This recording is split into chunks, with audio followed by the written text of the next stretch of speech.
Bem-vindo ao Genoma Cast, o seu podcast educacional. Sob a direção do Genoma Sistema de Ensino, nosso objetivo é explorar temas cruciais que moldam o aprendizado e o desenvolvimento. De desafios contemporâneos em sala de aula a inovações pedagógicas, cada episódio oferecerá insights profundos, entrevistas com especialistas e reflexões práticas para os pais, educadores e interessados no futuro da educação. Junte-se a nós para um bate-papo objetivo e dinâmico.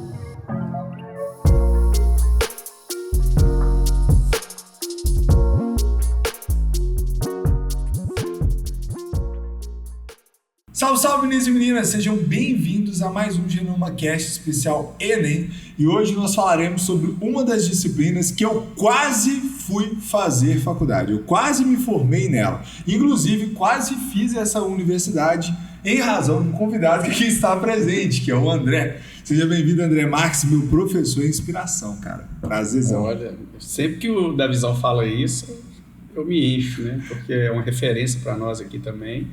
E foi meu aluno mesmo no colégio.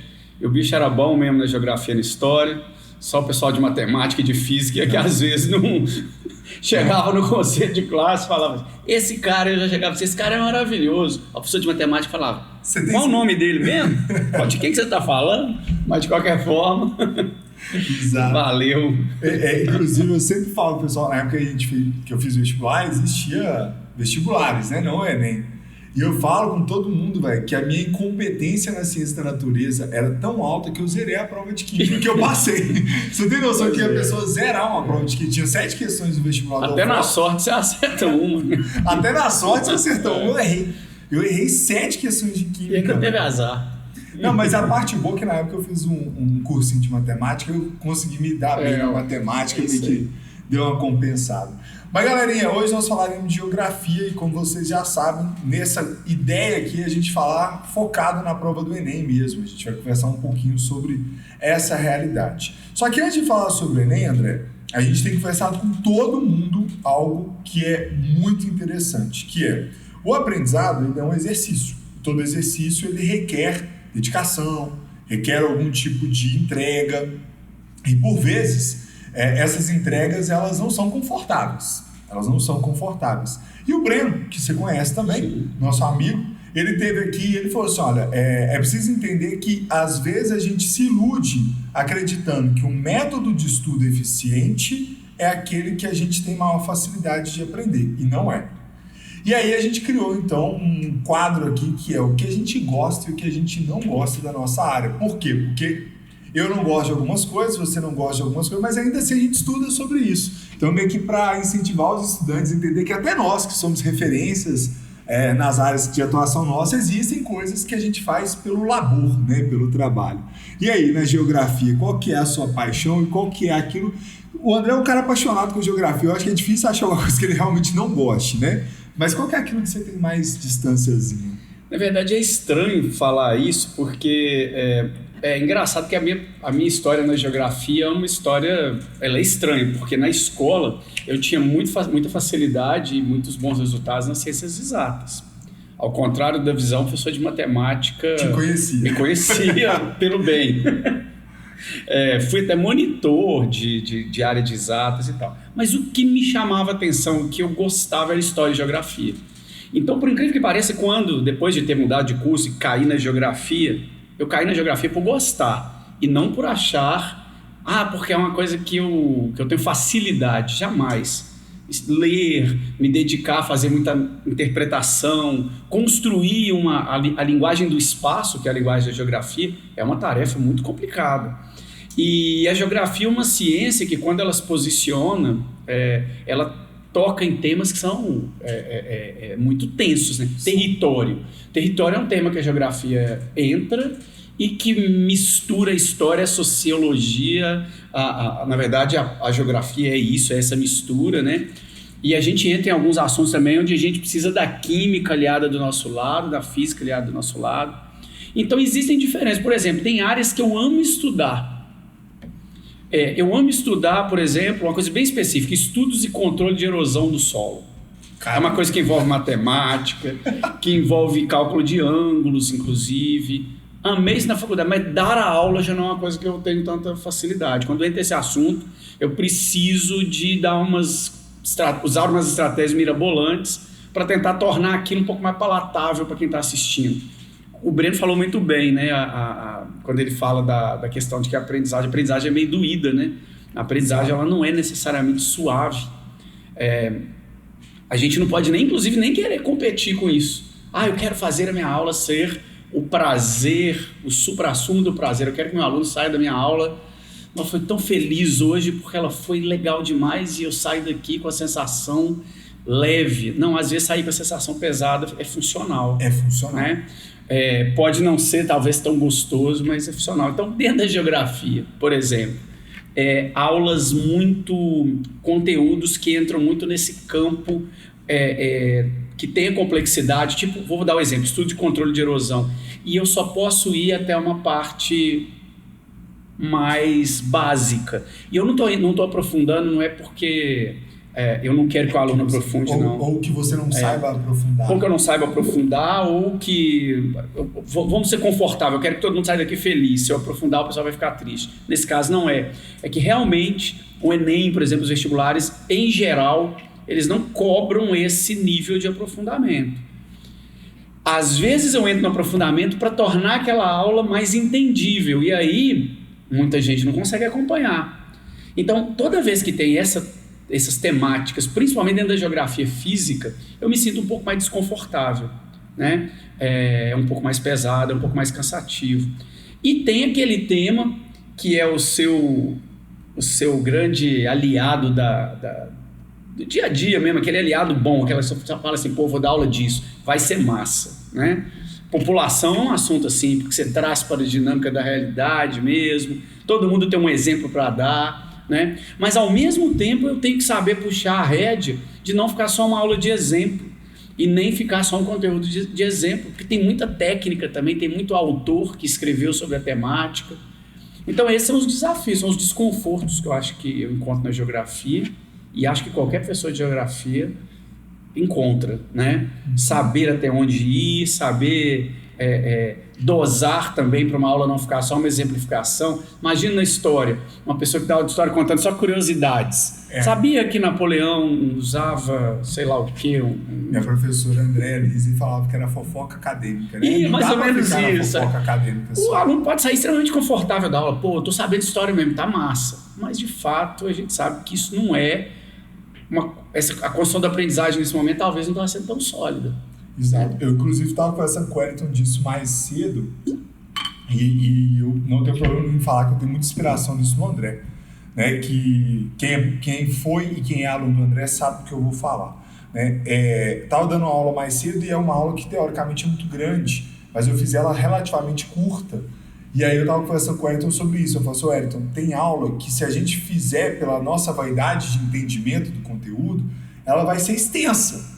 Mas se a gente focar naquilo que é objetivo, aquilo vai muito mais fluido.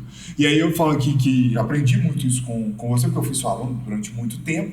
E aí uma das coisas que os alunos sempre falam do André é falar assim, não, o que cai na prova é o que está no caderno do André, né? Que é uma frase que você escuta muito sobre isso, né? Então, isso é também um empirismo do André. Ele consegue fazer isso e aí a gente aprende, eu aprendo, os outros colegas também vão fazendo isso, Bruno Barbosa, porque a gente está pensando uma aula dentro daquilo que também é uma realidade que é aplicável ao estudante, né? Não é somente uma realidade aplicável à ciência de modo geral, né? Então essa ciência de geografia que é imensa, é linda, complexa, inclusive eu vou revelar para vocês que eu desisti de fazer geografia quando eu vi que tinha química. Já falei que eu zerei a prova. Então, quando eu vi que tinha estudo químico, eu falei assim, acho que não vai dar. Aí eu desisti. Mas é isso, até mesmo a gente faz esse estudo para dar uma aula, né? Isso é muito doido, né? Estudar para dar aula, né?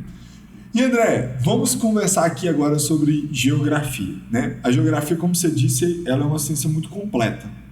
Ela vai trabalhar ali aspectos que são do campo da história, por vezes vai entrar no campo que também é das áreas da ciência da natureza, da física, da biologia e tudo mais. Se a gente pensar hoje, né, vestibulares de modo geral, depois a gente vai para o Enem.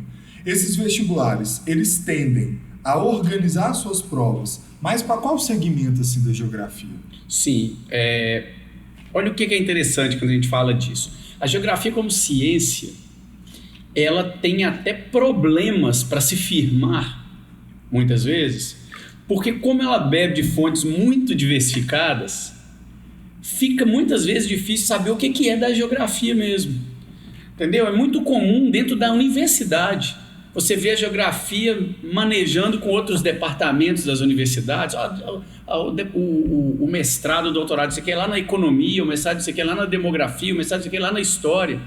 E uma ciência que não tem aquela solidez de ter o seu objeto de estudo muito bem definido, e o da geografia é difícil de definir, mesmo porque espaço geográfico é um negócio amplo demais, é a lógica do território mesmo, né? A gente tem um mestrado de território que é feito aqui em Valadares, na Univale, e a gente vê profissional de todas as áreas nesse mestrado. O território ele dá essa possibilidade. E a geografia tem na academia, nas instituições superiores, isso é um desafio. E um desafio que tira até um pouco do status da geografia. Porque onde que ela firma, onde ela domina, onde ela é a referência. Mas por incrível que pareça, nos vestibulares e no Enem, isso é um privilégio. Porque quando a gente fala de interdisciplinaridade, quando a gente fala da conexão com outros conteúdos, a geografia está sempre conectada, né? Então os vestibulares, vamos falar por exemplo dos vestibulares, vamos pensar FUVEST, Unicamp, ela tem um perfil de montar a prova de geografia, por exemplo, que vai mais nas especificidades. Vou dar um exemplo muito legal aqui, geopolítica. Geopolítica é um negócio gigante também, que todo mundo da área de humanas, de certa maneira, dá uma bebida na fonte. Ali, né? Flerta ali, conversa ali. Mas existe uma geopolítica, por exemplo, que o Enem cobra, que é uma abordagem mais generalista, assim, no sentido de entender a dinâmica do mundo. Existe a prova da Unicamp que cobra qual foi a região separatista da Etiópia. É uma sacanagem. Que é a região do Tigré, né, que causou os conflitos de 2000 e alguma coisa, né? E aí o aluno chega com essa prova depois da minha aula mais ampla sobre globalização, sobre geopolítica, e é um desafio pra gente, porque não dá, né, gente? Vamos pensar matematicamente, como que você vai trabalhar na geopolítica a independência e os processos separatistas de cada país do mundo? Se você tiver 10 aulas por semana, você não consegue. Então é um desafio profissional mesmo. Os vestibulares, eles têm muito essa variável de alguns vestibulares. E olha, a Unicamp é uma universidade maravilhosa. A prova da Unicamp é linda, eu vejo a prova da Unicamp e falo, opa, que legal e tal. Mas nesse ponto, ela às vezes dá um pega. Uma sacanagem. Né? Ela dá um pega na gente. Tipo assim, porque o aluno chega e fala assim, eu não vim falar de Tigré na aula de geopolítica não, né? Vamos lá então, né? Vamos lá, vamos entender isso aí, né? Então, de fato, é um grande desafio quando você faz essa comparação. Os vestibulares, em alguns conteúdos, vestibular e Enem é muito igual. Quando você pega urbanização, população, tem muita similaridade. Mas quando a gente entra nessas coisas mais específicas da geopolítica, ou uns aprofundamentos de geografia física também, é onde a gente nota mais diferença. É onde a gente vê que alguns lugares vão mais um pouco mais positivistas mesmo na construção da prova, e outros já são mais reflexivos, com o texto base já dá um suporte interessante. Então tem essas variáveis dentro da geografia e são muito fáceis de notar. André, e você está falando aí sobre a geografia e a diversidade dela, e aí me veio uma lembrança de algo que eu estou estudando muito a prova do Enem, os resultados e tudo mais, e é interessante a gente pensar o seguinte, os estudantes, por vezes, elegem como a prova mais difícil das ciências humanas as questões de filosofia.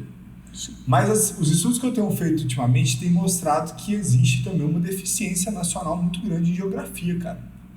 É muito interessante ver isso. A história e a sociologia, entre as 4 das ciências humanas, elas estão mais estruturadas do ponto de vista vamos dizer assim, da cabeça dos estudantes, né? Mas a filosofia e a geografia, elas estão derrapando mais, né? Então elas estão derrapando mais. Eu acredito que vários fatores contribuem para isso. Um dos fatores, igual se fosse assim, né? O fato da geografia ser muito ampla, por vezes, cria sobre ela um desprestígio acadêmico. E aí, quando a gente pensa em sala de aula, entra naquela coisa do estudante, às vezes, pensar, falar assim, não, É só entender, não preciso compreender, que aí entra aquilo que você falou, se não dá para ela ser só o exemplo, ela tem que ter o rigor conceitual. E é nessa falta do rigor conceitual que o estudante derrapa. E aí o desempenho dele às vezes não é tão bom, né? Então, eu não sei se no cotidiano, assim, né, a gente que corrige prova, a gente consegue ver isso, né? E a gente também corrige, a gente está num espaço de privilégio, a gente está falando de estudantes de escolas privadas, né? Então a gente tem que reconhecer isso, né? Então a gente tem hoje essa deficiência na geografia, isso é nacional. É uma deficiência que tem vários fatores, né? A gente não vai aprofundar dele, também tem carência de professores da área, não tem professor de geografia no mercado, né? Tem isso, mas falando para os nossos estudantes, diante dessa realidade, entendendo que a geografia pode ser, e ela é um fator que vai te dar um espaço de diferenciação com o seu concorrente.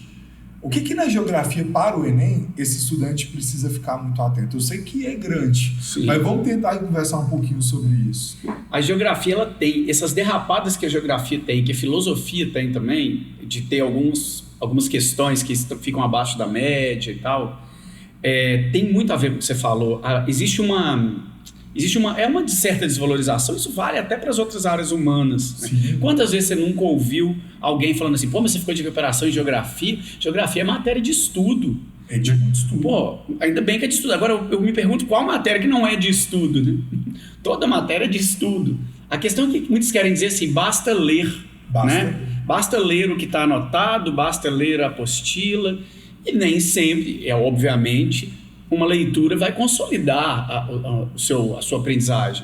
Fazer associações, exemplificações, tentar associar os contextos históricos com os contextos geográficos. Isso é uma coisa que você vai construindo à medida que você vai desenvolvendo a aprendizagem. Então, de fato, a geografia tem essas derrapadas e ela está muito presente. Olha, vou dar um exemplo para vocês.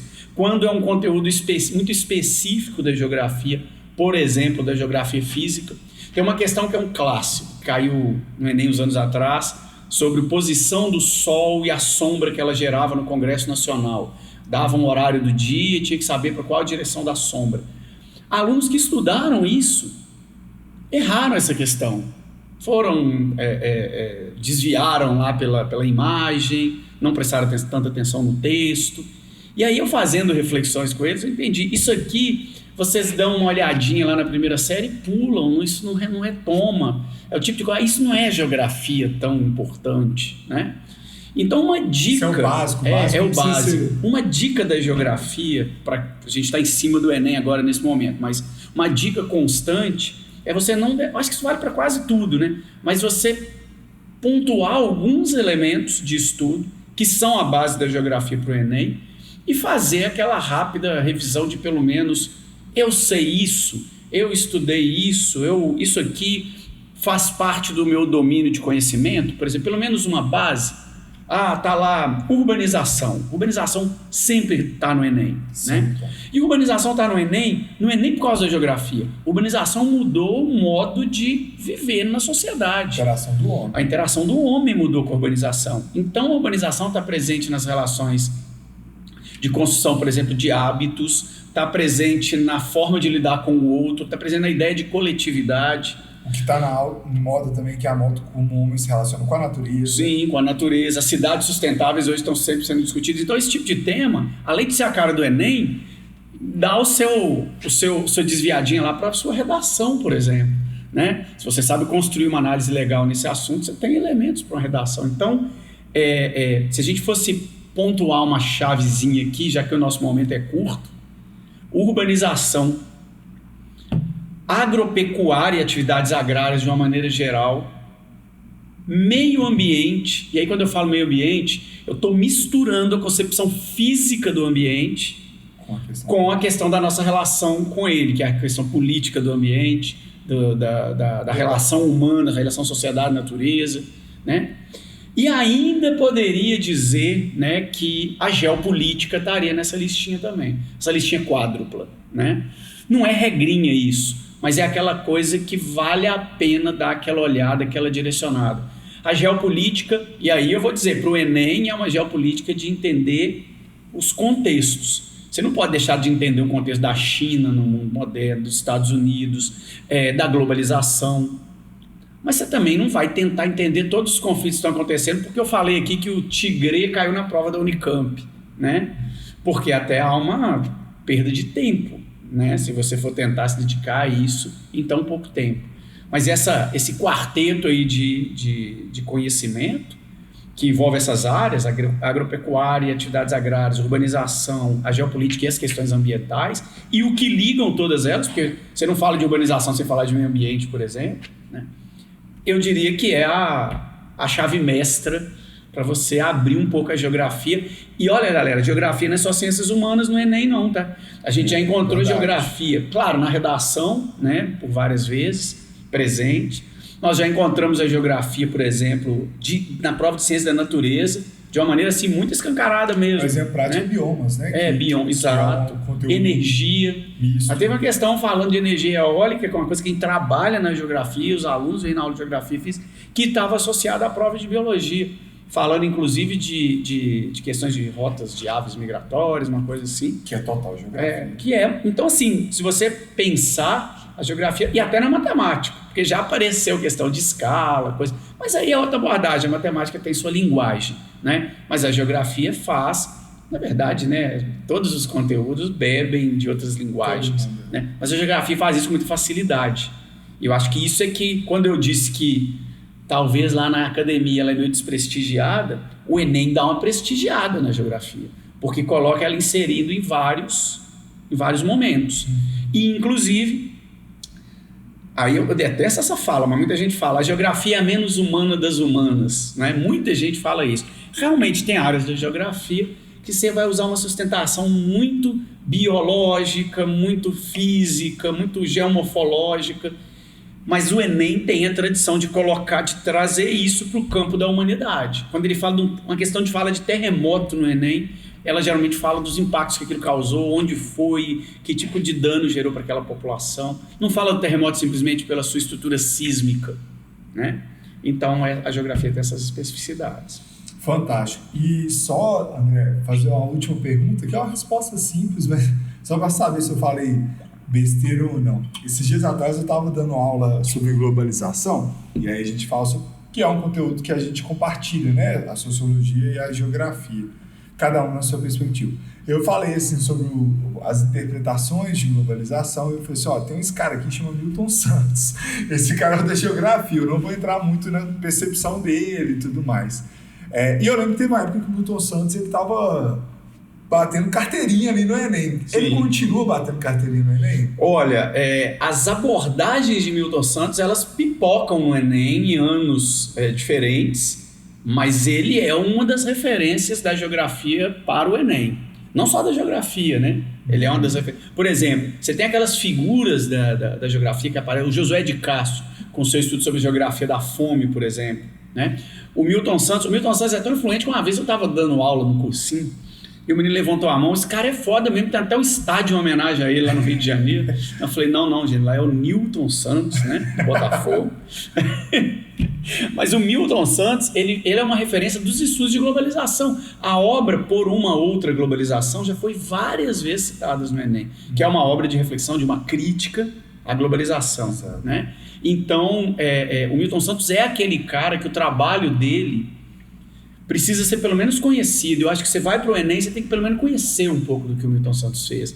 Não é que você vai ler os 3 livros do Milton Santos até novembro, até porque eu não quero pirar ninguém e nem deixar ninguém polvoroso, porque isso vai ser muito difícil. Existe uma linguagem técnica, né? Que não é uma coisa que o estudante de pré-vestibular e terceira série desenvolveu necessariamente. Vai ter um ou outro que vai saber ler aquela linguagem? Claro que vai ter, a gente está dizendo que isso. Mas uma das coisas que a gente fala, a universidade é quando você aprende a ler um texto sobre aquela disciplina que você está cursando. Então, quando eu pego, por exemplo, meu caso, né? Se eu for ler Milton Santos, eu não vou ter a mesma interpretação que o André tem de Milton Santos, por causa de uma questão de linguagem, né? Então, por favor, gente, não desesperem disso, não. O que o André está falando é fazer uma questão simples. Na hora que você vê a questão do Milton Santos, presta atenção no argumento central dele. Qual que é a abordagem, né? Ele é da linha da geografia crítica, é um geógrafo que produção do conhecimento dele é uma crítica ao processo de globalização na forma que ele se encaminha. É um cara que estuda muito regionalismo brasileiro, então ele faz uma das divisões regionais do Brasil. Ele e a Maria Laura Silveira, uma divisão regional que eles fazem em conjunto, eles fazem uma visão baseada na distribuição do meio técnico, científico e informacional no Brasil. Quer dizer, onde que tem concentração de empresas, onde tem concentração de grandes indústrias. E nessa classificação, eles juntam o Sul e o Sudeste e chamam de região concentrada, né? E o que parece muito simples, eles juntaram duas regiões. Foi com base em todo um estudo sobre a distribuição espacial do componente tecnológico, empresarial. Então é um cara que trabalha nessa referência, né? É um grande estudioso da geografia e, obviamente, ele ainda é uma referência do Enem. Inclusive, quando você analisa as competências, né, do Enem, muita coisa do trabalho do Milton Santos está inserida, com outras palavras, nessas competências. Fantástico, fantástico. É isso. Queria agradecer aqui por essa participação. Foi muito legal, um aprendizado muito grande. Sempre uma honra a gente conversar sobre ciência de modo geral, né? Para além da experiência de sala de professores também. Sim. Aqui sendo registrado. Queria te agradecer e te dar espaço para a sua fala final, a despedir dos meninos e assim vai. Eu queria agradecer o convite, obviamente, né? Sempre muito bom falar, né, para os alunos, falar com você, falar com a nossa equipe. O diálogo é o fundamento, né? Se a gente tiver oportunidade, eu acredito que o Davi conversa com todas as pessoas. Se ele fizer o Enem agora, é 800 para cima, né? De tanta bagagem que está tendo, é difícil. Amor que não se mede. Vou lançar lá no Instagram. Como passar no Enem sendo Husser de podcast. Não deixa de ser uma boa possibilidade. Mas, e obviamente deixar aquele respiro de tranquilidade. Como a gente sabe, né? A tranquilidade não é obrigatória para você aprender, não, mas ela é interessante para os momentos, essa reta final aí antes do Enem, né? A geografia vai ser um importante instrumento para você no Enem. Eu tenho certeza que vocês que estão assistindo e que, de certa forma, ficam um pouco ansiosos mesmo, ainda mais nessa reta final, saibam que tendo essa base da geografia, vocês vão construir na hora da prova as leituras, fazer as associações necessárias. Eu tenho certeza que a gente vai ter sucesso. Então, eu queria deixar um abraço e um carinho, né, para todos os alunos nesse momento, no sentido de que vocês vão fazer diferença aí nessa prova. Tenho certeza disso. E agradecer mais uma vez aí o Genoma pela oportunidade. Galera, é isso. Brigadão. Valeu, até gente. O próximo episódio. E vocês já sabem, né? Seu amigo não é seu concorrente, seu amigo é seu amigo. Então compartilha com ele isso daqui para que essa informação chegue a ele e todo mundo que fará a prova junto com vocês. Porque, mais uma vez, somos pessoas que buscamos lugar, somos pessoas acima de tudo. Um grande abraço, até mais. Tchau, tchau.